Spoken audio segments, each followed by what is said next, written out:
Welcome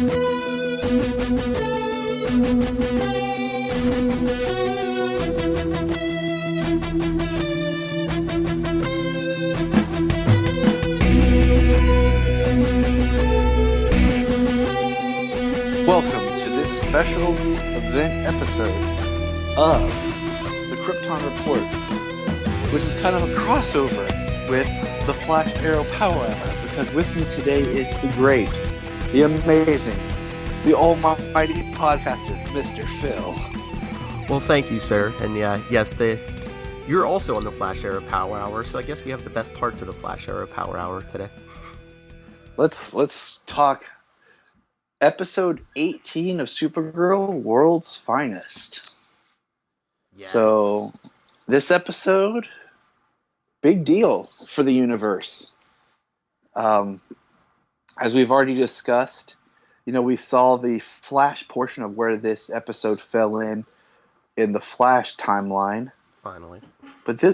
Finally. But this was a big deal because, you have Barry from CW coming over to CBS, and it's a really good cross-marketing for both shows. And I love watching them interact together. Mm-hmm.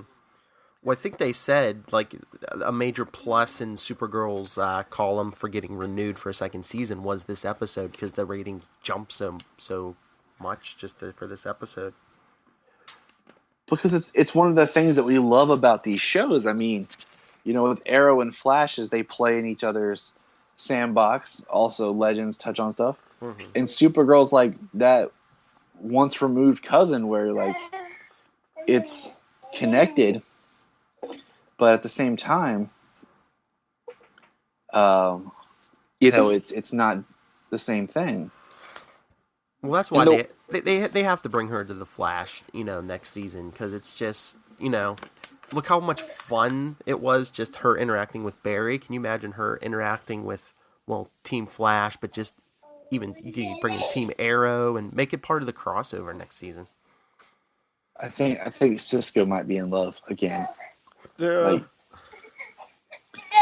He would just be like, oh gosh, and I just think, this Earth that he's on, is the most interesting Earth, because it shows that not every Earth is exactly a parallel of another. Mm-hmm. That there's something different. And I will say one thing about this episode. I'm going to have nothing but positive stuff for this episode. But one thing I will say that's kind of negative to me is I feel like this episode should have been a two-parter. Yeah, I think probably the problem was, do you think maybe they came up with this idea late in the game and they were like, okay, well, Supergirl's only going to have 20 episodes this season and we can only squeeze this in at episode 18 already, so. I think they just they didn't get clearance soon enough. Yeah. Or something, they had the idea, but they had the episode. But when they were able to get Barry on, they were like, okay, we'll do this, because I feel like I love how quickly Supergirl and Barry connect and just bond. Mm-hmm. He's back in her office, and then the whole Wynn and Jimmy showing up and what's going on? I saw you get knocked out of a building, and oh hi, I'm Barry. I'm from another Earth. They're like, other Earth, and then Barry explains, and Wynn's like, oh, the multiverse theory, and all of a sudden they're just becoming broing it out, and they're like, what do you mean you can hold on? And he goes and gets ice cream for everybody. Oh, that was the best scene. Just the look on her face. She's like, yes. She's happy. She got another, super powered person with her, which is great. And Jimmy just looks what does he say? Jealousy. Thy name is Olsen. Yes. Jimmy's just no. She has another superhero who appreciates food like she does. Exactly. And, the fact that he finds out she's an alien, he's like, this is awesome. Mm. But getting to, the reason why I think it should have been 2 episodes, I really feel like the episode should have been more of the origin of Silver Banshee. Yeah. That's the one thing about this I feel is awkward, because, before we watched this episode, Jenny and I revisited the Smallville episode with Silver Banshee, and we were talking about how it's kind of like a spirit of the family. And in this, like, she just all of a sudden gets the wailing cry, and then she has like this image of it in her head, and is just like freaking out. And was it makeup that she put on? You know, because I always felt like the Silver Banshee was more of a, not like just like a Scooby-Doo villain, you know, like costume makeup. Well, yeah, that's how they did it in the comics, because, you know, the curse, as she was using her powers, made her look like that naturally over time. But it's, yeah, that was my one problem with this episode, is just the face paint. I mean, the face paint, it looked good, but I just wish that would have been like her natural look, and not just, you know, oh, I decided to go punk and put on this. Yeah, like she just gets this image in her mind. She decides to do a makeover and look like this. And I mean, face paint doesn't scream supernatural to me. It screams Kiss Army. Exactly. Thank you. Because that's kind of what I was thinking. Like, and everyone knows it's her. Like, they still know it's her. Like, when she shows up, they're like, "Oh, Siobhan." I do like. It's not a disguise, so what's the point? You know, she's just drawing attention to herself on the street. And so if they had just like the episode before had been so much of just like the buildup of her backstory, like she goes and sees her aunt, and you find out her aunt's like doing the fake accent and stuff like that, and you're just kind of like, okay. Like, I just wish there had been a whole Silver Banshee building up, but like we said, I feel like this was they like, okay, here's your opportunity. It's been approved. Okay, let's get him in this episode. Mm-hmm.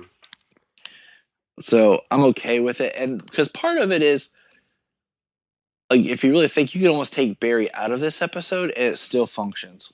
Yes. It's nice having him.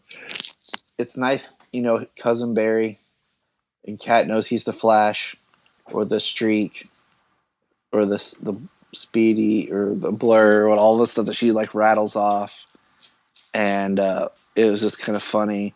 And she makes the comment about being a racially diverse CW show. And everything. Everybody's like, oh, yeah. So, I mean, I love Kat with each episode. Siobhan was kind of annoying in all her episodes, basically, to me. Yeah. But all right, I want to ask you this question. I mean, I don't know. Hopefully, it isn't jumping too far ahead into the season. But do you think Kat knows she's Supergirl, and was the whole Barry thing just another clue? I have gone back and had that discussion, and part of me feels like, even though they did the whole Supergirl and Kara at the same time, mm-hmm. I still think Kat knows or has her super suspicions. I still think she has an idea. Well, yeah, I mean, she's living in a world of superpowers now, so, I mean, faking that wouldn't be that hard. Especially after Martian Manhunter comes out and reveals himself. Yeah. And you can see he can shapeshift. Mm-hmm. Like, it would make sense. Just Kat's a smart person. So we'll see how it plays into, the next season of it. Mm-hmm. But my thing was, the DEO is like, Siobhan was able to just come in there and free Electro Livewire. That's who Livewire kind of reminds me of, but her music's better. Yeah. But the whole thing was weird. If she was just able to waltz into the DEO and break Livewire out, and I don't know, maybe it's just me, but Livewire, it just seemed weird that, what was she? She was in one episode before, it was like, what, episode 4 or 5 or something, and all of a sudden she just like reappears in episode 18. Yeah, she's been in the DEO, so like I want to know what all they got locked up. Because, we'll learn they have more prisoners, and like, how big is their jail? Because people just pop up and everything out of that thing. Mm-hmm.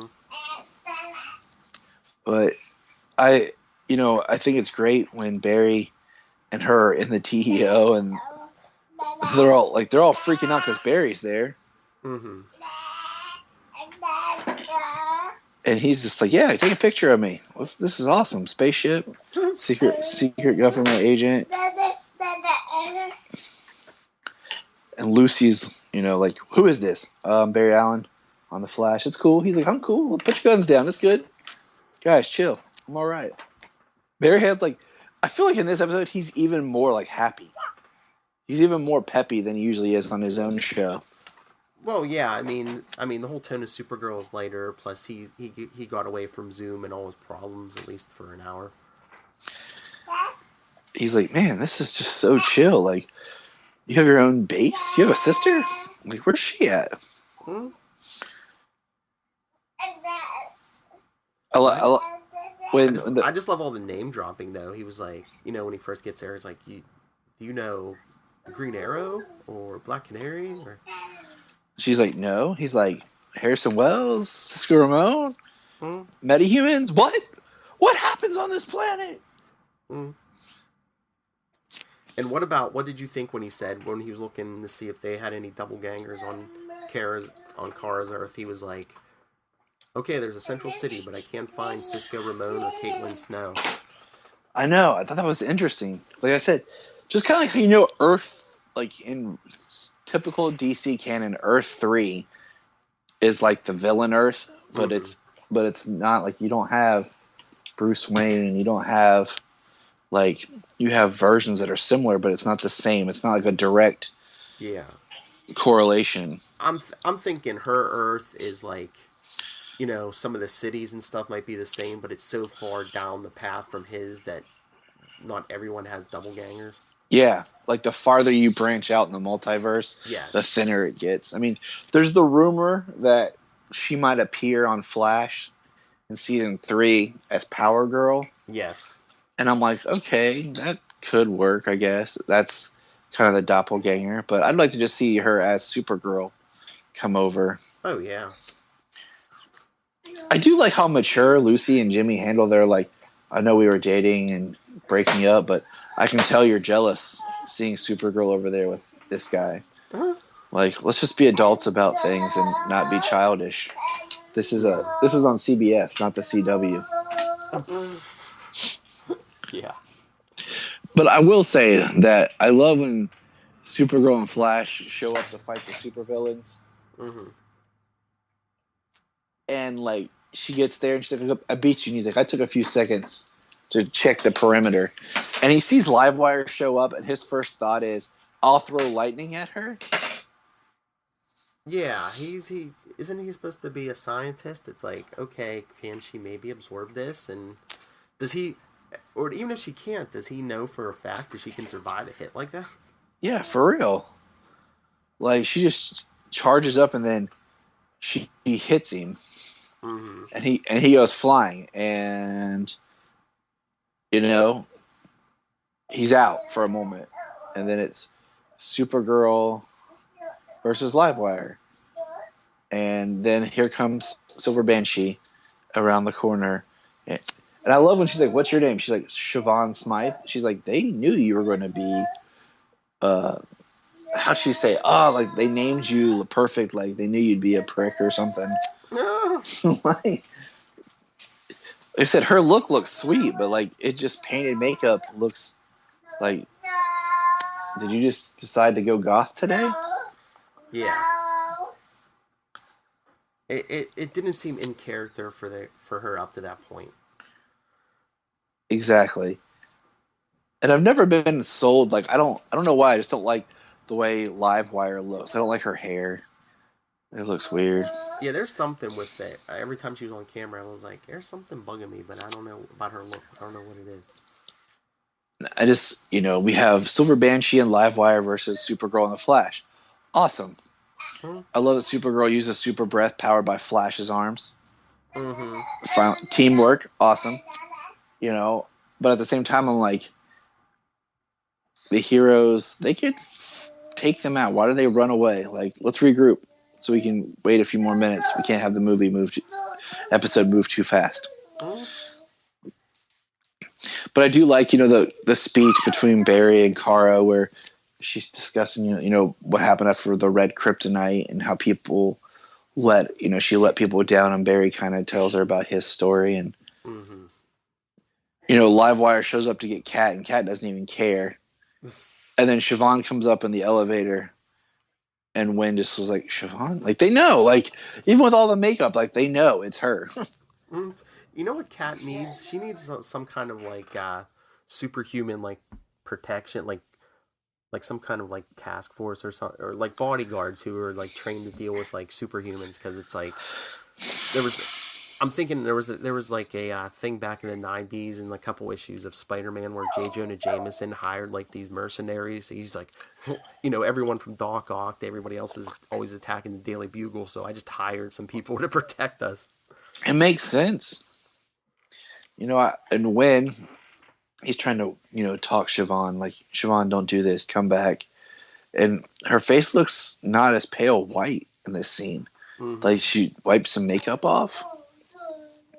And then she does her scream and breaks everybody's eardrums. Technically, everyone should be deaf. Mm-hmm. So it's just weird that she can scream at different levels. Sometimes it makes people's ears bleed. Sometimes it doesn't. And then we get back to the action. And I like this scene where they're in the park because Barry has the best line ever. Where he's like, let's fight like women or something. Yeah, let's just fight like women. And they look at me like, what? There's more of you than there is of me. It's such a Barry line, and it works perfectly. Because, it is all women and Barry. Well, I think that's one of the strengths of this episode, that there are so many people who work on this show that work on The Flash. So, and, they get there to fight. And I love this scene, but I love it for the wrong reasons. Like, Barry, he runs and knocks them apart, and then he takes off to fight Livewire on a rooftop, which is sweet. But technically, wouldn't it be better? Like, Barry could have just done his lightning bolt and hit Silver Banshee, and Kara could have fought Livewire. Yeah. But, Barry gets knocked out by Livewire again, and then Livewire shows up with Silver Banshee, and it's them once again, both of them versus Kara. Kara jumps up, saves herself, gets electroshocked, and falls to the ground. Then we have our Spider-Man 2 scene, where all the people are like, well, don't hurt Supergirl. You have to fight us. And they're out in the open, and Supergirl's like, oh, blah, blah, blah, I'll fight them, da-da-da. And then, I love it, don't get me wrong. I love that technically it's Livewire that takes out Silver Banshee. And it's the fire department that Kara helped 2 episodes ago that take out Livewire. And I'm like, that's awesome. I love this whole scene, from them, Supergirl, are you okay? And she's like, yes. And then the Flash shows back up. Literally, he did nothing. Yeah, I really don't think he really didn't contribute power-wise, battle-wise this episode. It was more, him being moral support for Kara and him using his brains, like he came up with those earplugs. Yes. And I love Kat knows Barry's the Flash and all that. Then it gets down to the great race part. We're like, are you ready? And he's going to use his tachyon thing. So that's how we know where this episode lies in the whole scheme of the Flash. Is because he actually has the tachyon on his chest. Because when he gets on the Flash, that was like the last episode. He actually used the big version of that. Is when he jumped in and out of that portal. So, and I love it. I wish there had been more dialogue in the Flash when he gets back. Like, Cisco, oh my gosh, you're never gonna believe this guy, this girl, and they're like, what? Talk about it later, Alan. Something like that, Yeah. Even if he just would have ran back in and went, Silver Banshee. Yeah. And Cisco's like, that's a cool sounding name. Yeah. But, I love that they do the little race. Instead of, we don't have Superman and Flash, we have Supergirl and Flash, which is cool. And then she, I feel like it should have gone a little bit longer than it did. But she pushes him through the portal, and then Then, of course, the end of the episode is the crucial Kara, I'm going to talk to Jimmy. Tell Jimmy everything. Tell Jimmy, oh, I'm going to kiss him as he gets brainwashed. Because one thing I have liked about the show that they've been doing is I really like that each episode ends with the lead into the next episode. Yeah, I do like that. Yeah, Where there's a little bit feels like more of a tighter stretch, tighter continuity, tighter story. So I do like that. I mean, I like this show a lot, and they've been debating about the renewal, and I think it got renewed. I can't tell. Like I read so much. Well, some people Back keep saying and forth stuff, but I'm like, yeah. Well, some people keep saying no, it's been renewed, and other people are like, oh, they haven't made an official announcement yet. So, but I mean, from what I've read, it seems pretty likely they're going to renew it. I don't know why they wouldn't. I mean, the ratings are up and down. All that to me, that means that you have a property that you still can fix. Like it's not a hopeless property. Like, yeah, you might need to make some budget change or something like that, but you have the ability that you can come back and you know what's working and what isn't, and make a better season 2 and a better property for it. Like it's not like the ratings just dipped and nobody likes it. Oh yeah, I mean, I think they've been hitting it out of the park since since episode 6. I mean, I think they really started hitting their stride after that. Exactly, and I mean, especially in our culture where everybody's fighting for some sort of superhero property, that you have this. Even Solomon agrees because he loves watching it with Daddy. Yeah. That you would want to find a way to keep it going and just retool it. Because you don't want to lose it. Well, yeah. Well, just I mean, the whole Solo point. I mean, not only do they have a superhero show that everyone wants these days, but it's something you can watch with your kids. Oh yeah, like that's the thing is like I love that this show and Flash are both more family-based shows. I always look at this is the one, especially like I mean I don't have any daughters, but I have a wife, and. Me too. It's a show that young girls can watch, and like I have, Jania has a cousin who is 13, and she likes it and watches it, and it's something good and strong characters. I mean, strong women characters all around.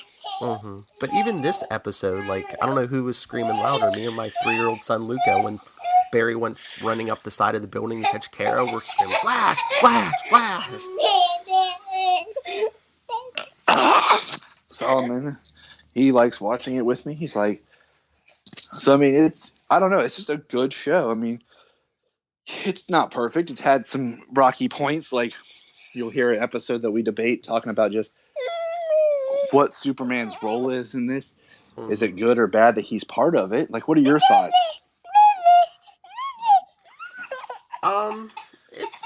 It's good. I mean, like I said, I like the show.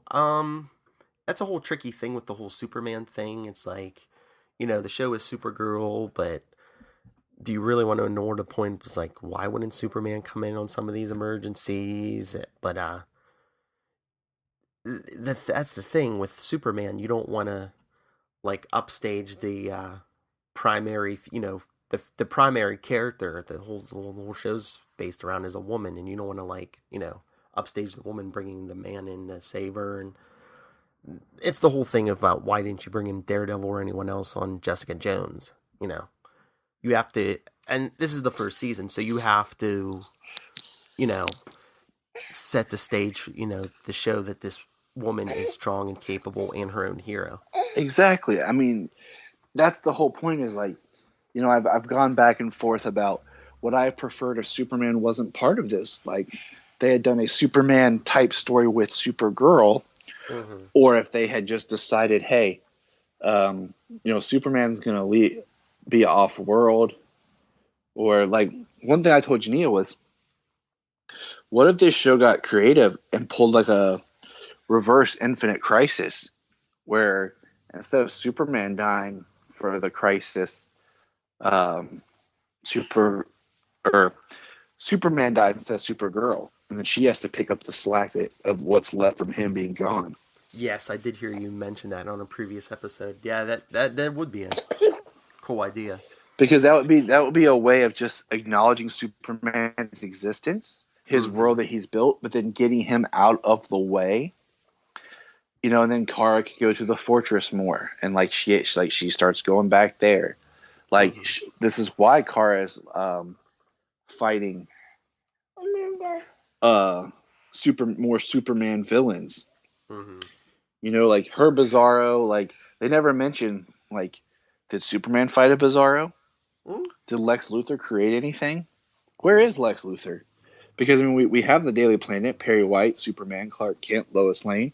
So we have to have Lex Luthor somewhere. And I'm surprised Max Lord hasn't dropped any kind of reference to working alongside Luthor Corp. But this episode, I loved it. I would have liked to have seen it as a two-parter just to see more of more Winn and Barry broing it out, and just more of Barry and Kara getting to be, friends. I was excited. I was just as excited to watch this episode as I was to watch Batman v Superman. Oh, I know. It was, and I kept saying what's hilarious is right now this year is Daredevil versus Punisher, Batman v Superman, Marvel Civil War, and then you have Flash and Supergirl high five, let's take a selfie, best buds. Everybody else is oh, another superhero, we have to fight. And they're let's be best buds. They're the one couple that's finally happy to meet each other. That's a nice change of pace. It is. It's a very nice change of pace. So, it was a good week for DC. Oh yeah. But final thoughts, Phil? I really, really like this episode. Of course, I've been loving the show in general. I think this is my favorite episode of season 1. And I hope they can return the favor and Kara, she appears as Supergirl in the CW universe. Would it be awesome if she just shows up and beats the crap out of Zoom? I don't think it's gonna happen this season, but yeah, that would be awesome. It was at the end, Barry doesn't have his speed, and he's like, "Who will help you now, Barry?" And all of a sudden, the sky's open, and she flies in, and just heat vision Zoom, and he just explodes, and she's like, "I am." Oh, that would be awesome, especially since no one spoiled it. We haven't heard anything on the internet about it. That would be awesome if they could make that a huge surprise. and Cisco's like, "Who are you?" And Barry's like, "It's Supergirl. It's my friend Supergirl." If Barry says it's Supergirl and Cisco goes, "Yeah, it is." He's like, "I like it. It's okay. It's all right." I would have done Power Woman or something, but yeah, I really want the show to continue because I enjoy it, and I think it's important that it continues. And honestly, it and Flash are my two favorite shows to watch. Oh yeah, they're a lot of similarities. Yeah, they're pretty good. So, any other final thoughts for you? No, I think that's it. All right. Well, thanks for being here with us today, and Solomon and I are glad that you were able to join us to discuss the Flash and Supergirl. Oh, thank you. You know I love talking this stuff. Oh, I know. All right. Well, hey, you want to tell people where they can find you? Yeah, if you want to discuss anything DC or even Marvel with me, you can email me nightwingpdp@gmail.com. You can find me on Twitter @nightwingpdp, where I'm usually live tweeting the the DC shows when they're live, like Gotham, Flash, Arrow, Legends. But just find me, Instagram, Periscope. I even started a new Tumblr. It's all Nightwing PDP. I like Phil the Great and Powerful, but Nightwing PDP works too. So, all right. Well, like I said, Phil, you're always welcome. I got some plans coming up here for some summer episodes. We think we're going to dive into some Superman comic reviews and book reviews, some Supergirl reviews, and discuss some things. I've been working on a whole schedule lineup for what to do this summer because I really want to get back in more episodes. As a lot of the fans know, like my computer crashed and all the stuff that Jenny and I had worked on and hadn't released yet was lost. Mm-hmm. So we've had to go back and re-record things and just find the time to do that. And so we're getting caught back up with everything. And so we're going to have a really cool, I think, summer schedule of stuff building towards season 2, which we don't have, we're not sure, but we know that we want it. We want it bad. Oh yeah, I'm sure people will hear me on here again. Oh, I'm sure they will too. Because and what's cool to think about is with this crossover, okay, definitely that means that every DC show, superhero show that's been on TV except Gotham is connected. Yes. So technically, Constantine is connected to Supergirl. Yes. So, all right. Well, they could even say that the Constantine TV series was an alternate Earth, and that the John Constantine that showed up on Arrow was from Earth 1, and that maybe Constantine took place on Earth 3. Never know. Oh, it's nap time for somebody. So, all right, Phil. Talk to you later, buddy. All right. All right. Bye.